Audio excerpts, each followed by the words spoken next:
네, 독해력 14번 설명하도록 하겠습니다.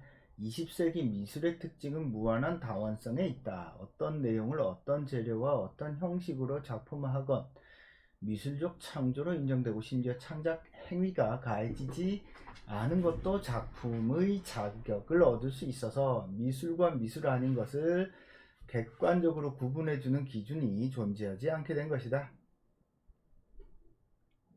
그 뒷시향의 병기라든지 아니면은 앤디 워홀의 이런 실크 스크린에 복사한 것들 보면은 그냥 작가가 작품 활동을 한 것이 아니라 즉 창작 행위가 가해진 것이 아니라 그냥 주워온 거죠. 그죠? 그, 그 미술 작품을 발견하는 거 오브제 트루베라고 하는데 그 미술 작품을 발견해낸 과정인 거죠. 그죠? 그래서 이 무한한 다원성이라고 하는 것이 20세기 미술의 특징이다. 그러면 미술이라고 하는 것은 예술이라고 하는 것은 내용과 형식이 결합되어야 되잖아요. 그런데 과거와는 달리 이 내용과 형식의 결합이 훨씬 더 자유로워졌다라고 이야기를 합니다. 거기에는 미술과 미술 아닌 것을 구분해주는 객관적 구분의 기준이 이제 완전히 사라졌어요. 언제? 20세기 미술에.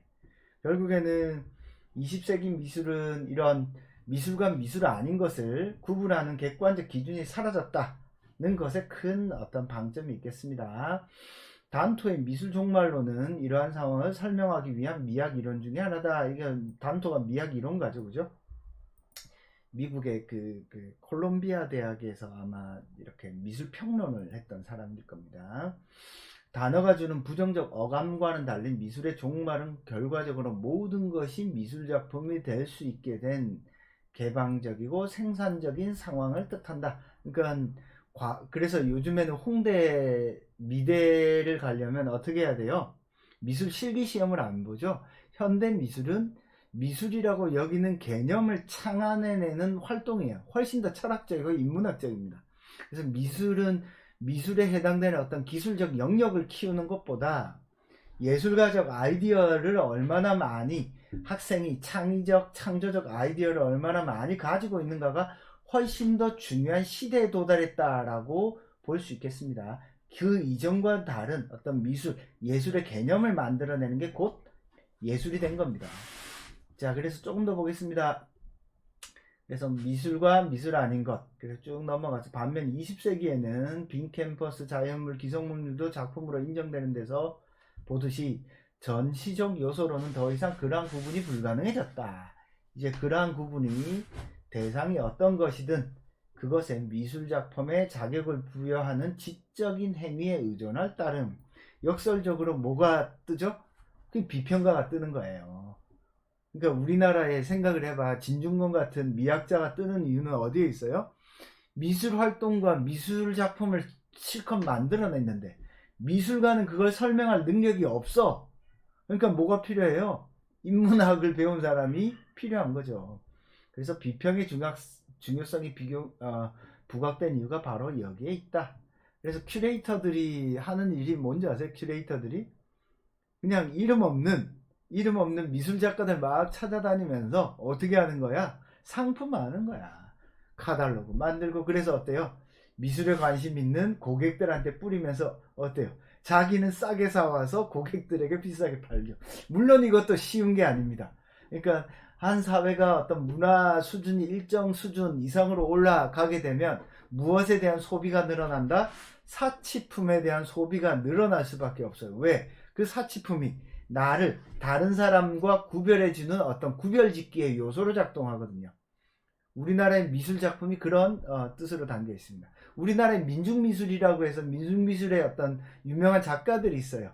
그런 작가들이 열심히 그림을 그려서 그림 것들을 쭉 모아놓죠. 평창동의 가나아트센터 이런 데서 민중미술전을 해요.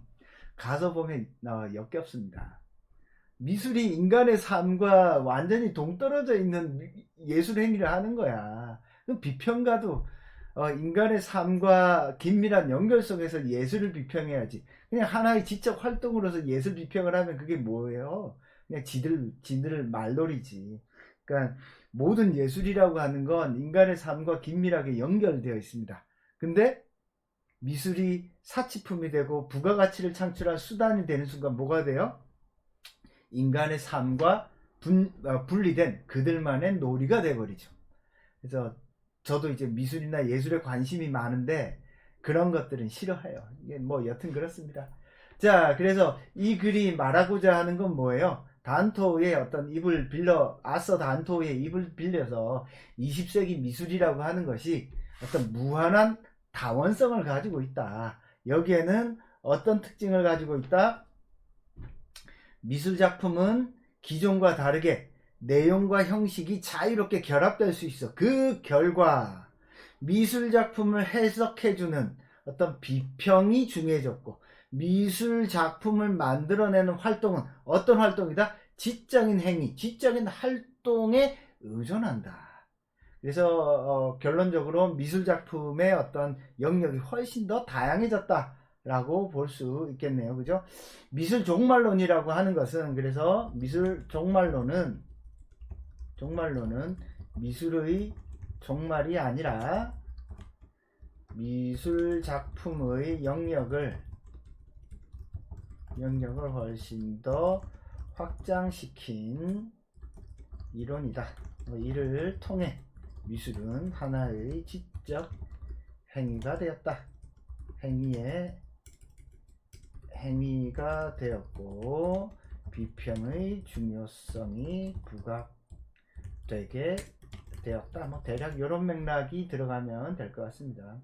핵심적인 건 과거의 어떤 미술과는 달리, 근대 르네상스의 미술과는 달리 현대 미술의 핵심은 뭐예요? 비평, 해석, 그리고 어떤 관점에서 바라보는가가 훨씬 중요하게 됐다. 그 결과 미술이 완전히 사라진 것처럼 보이나 이건 오히려 미술이 다양한 방식으로 열린 개방적이고 생산적인 방향으로 바뀐 것을 의미한다. 이런 맥락의 말이 나오면 되겠습니다. 자, 대략 여기까지 설명하도록 하겠습니다. 감사합니다.